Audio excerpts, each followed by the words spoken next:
Hey, welcome back to our third Fireside Chat. Thanks again for all your questions. Today I'm going to answer 5 of your questions, and then we'll look for other opportunities to answer questions at ask.fm.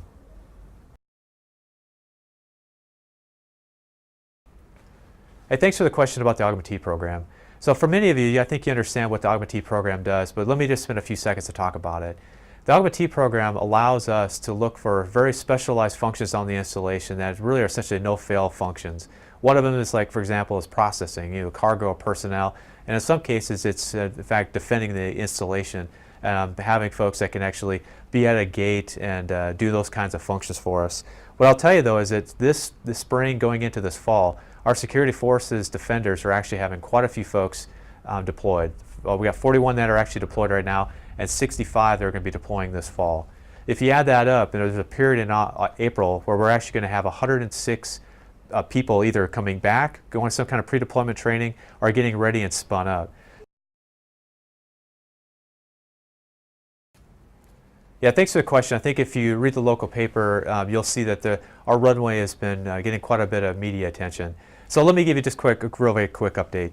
First of all, the next step. The Air Force has decided that we're going to do what's called a business case analysis and look at a range of options to either fully replace our runway, do some patchwork in between, or maybe just wait for another year or so before we actually do any major upgrades. So that's the next decision point, is basically the business case analysis. Now that analysis will actually inform a final decision, and which is called the design phase. That design phase will take about a year for us to go through, and then once the design phase is complete, then we'll have to start doing the work on the runway. The next thing that we did too is we had made a decision about when the runway, if the runway actually shuts down, is that where do we go? So our decision at this point is, our recommendation is that we'll go to Lincoln, very similar to what we did in 2006, 1995, etc. We think that's the least impact on the mission and our people, so that's our decision going forward, is moving to Lincoln. So just to recap, business case analysis, looking at a number of options that'll inform a final decision, and then also go right to our design work, and then we're going to go ahead and move to Lincoln if that's the case. We're doing, in fact, shut down the runway.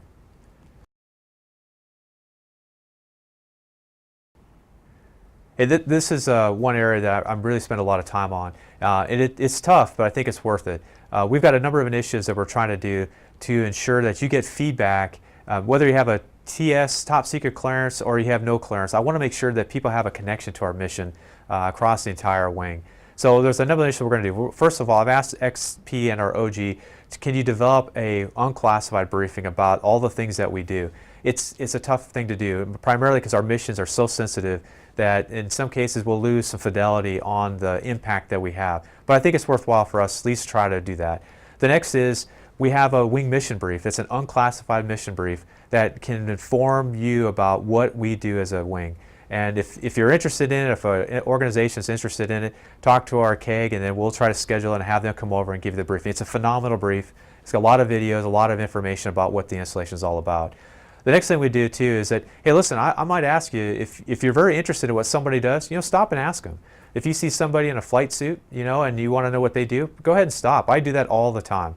And I'm finding that I think I understand what people do, but as soon as I talk to them, I find out they do a whole host of things that I had no idea about. So go ahead, stop them and ask. Last thing I might do is, hey, ask your commander if during a roll call or a commander's call, why don't they bring in an organization that you're not familiar with and find out what they do. I think in that you'll find out that we do a lot on this wing, and you'll be much more informed. Okay, this is really all about improving our communication. We've got a whole bunch of initiatives on communication I think is going to help us share information with you, hopefully educate you a little bit about some of our processes. So let me go through some of them. This Reddit was fantastic. Getting the opportunity to sit down and chat virtually with folks was really, really helpful for me, and I think a lot of, based on the feedback, really appreciated it as well. Ask.fm is another one. I think this is another great opportunity for us to communicate better with you. One of the things I think, if you saw the commander's calls that I've hosted, we use Presentane. And I think that's phenomenal. We got all your questions and captured those and came back and answered them here, both in the videos and also on online. It also gives you an opportunity for the surveys. And the surveys are really, one, they're kind of fun, but the other part is that they're actually somewhat informative for us to go back and ask questions like, for example, how many of y'all use or read the emails I send out on safety messages? And it kind of validated what I already knew, which is you probably don't that much. So we changed the way that we're actually communicating with our commanders on our safety message. I send them an email. They actually can then push out the information and, or better yet, do a face-to-face with you on our safety message. Another one too is that we're doing videos, and I think videos are great. And as you see now, this is our third one doing the Fireside Chats. But we've got a whole host of videos that we're in production right now. 50 and 50. It gives you an opportunity to go directly to us and give you some ideas. So far in the week that we've done it, we've already got 9 great inputs. And the last one, so I've got to thank our folks in the public affairs office, is that, hey, they got the Pulse online. It's a video, which is phenomenal, and I think that's a great way to communicate too. So I hope what you see is that we're looking for all kinds of new ways to communicate with you, and we can hear from you and you can hear from us as well. All right, I think if you probably heard me talk both in commander's calls and videos and in one-on-one conversations, you get to know how much I've really got to focus on innovation. And listen, I want to talk some of the things that we're doing, not just talking about it, but what are we doing to kind of make that into the DNA of this organization, this wing. One is, I think it's really important for us to reward those that are innovative. So one of the things we've done, like quarterly awards, annual awards, is we now have an innovation award. And I think that's really, really important to recognize not just a squadron and group folks, but also recognize a wing winner for somebody who's done just something really creative and innovative. Another one too, you've already heard me talk about the 50 and 50. Listen, I think that's really important. I need to hear back from you about some ideas that you have, and then I think the most important is for us to follow through, either one, give feedback and or implement a change that you've actually asked us to look at, and I think that's really important. One of the things that I've done too is that it's one thing to talk about it, but it's another to actually advertise that with those that are above us, the 25th and ACC. So this fall, I had the opportunity to brief the wing commanders at the ACC Commanders Conference, and it was great. I mean, they really appreciated the innovative ideas and programs that we put in place. This spring, I'm going to get a chance to do it again at 25th Air Force, get to share your stories as well. The other thing I want to talk about too, that's I think probably certainly something that I'm very interested in, which is our resiliency program. We're one of the only, in fact, we're the only wing right now that has a spouse resiliency coordinator, and we're already starting to see very, very interesting, innovative ideas coming from that. And let me talk about a couple of them. One, of course, is we've got a sponsor program that we want to focus on spouses. And that is like, hey, we want a spouse that's going to sponsor another spouse. And we're finding is that folks that leave Offutt, go to Kadena and Mildenhall are usually right here, and they actually come right back here. So why not find a way to make that transition actually less stressful and more enjoyable? Another one we've done, and you're doing it right now, is CAF 2.0. I think that's a great way to actually figure out how to be more resilient and not just focus on just individual days, but try to make that, again, back into the DNA of what we do.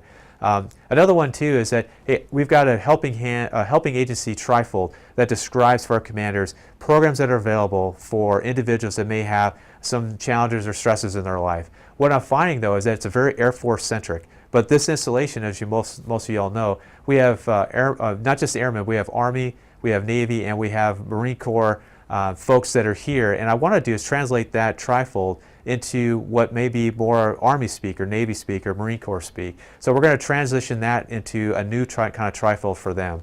And the last thing I think you see is the videos. Hey, we've got video productions going on right now for key spouses, for first sergeants, so that people can actually learn a little bit more about what they all do. So I think what you can see is that, man, innovation is alive and it's well and it's on its way here at the wing. So again, keep your ideas coming because I'm very interested in them. Hey, thanks again for watching our video.